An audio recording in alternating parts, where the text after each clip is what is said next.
Mira mi gente, buenas tardes. Mira, estamos haciendo una pequeña aventura aquí en la temporada de nieve. Estamos haciendo una fogatita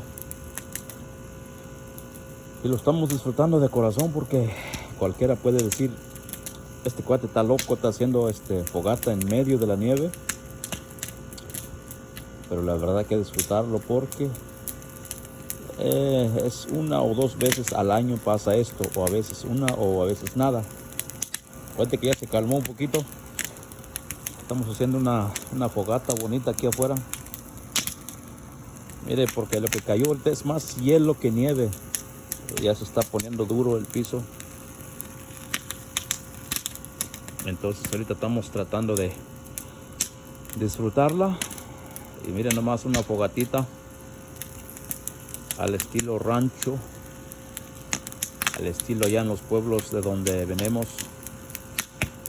Mire cómo se ve de bonito no es artificial, es real. Aquí tengo el hacha para reventar los trozos.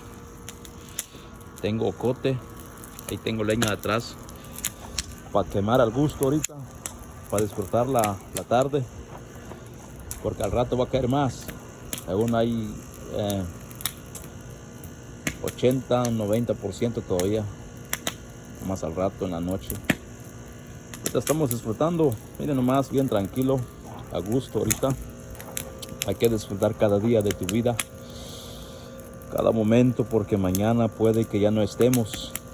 Hoy es el día de disfrutar y el momento exacto. Disfruta cada día de tu vida como que si fuera el último día. Disfrutamos el calor, disfrutamos el frío, disfrutamos la lluvia, disfrutamos todo.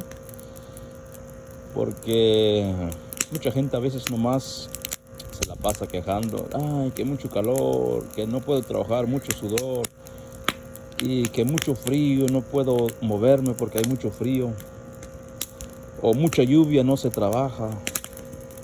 Por todo nos quejamos como humanos que somos, pero yo creo que es mejor disfrutar cada día para llevar más al gusto.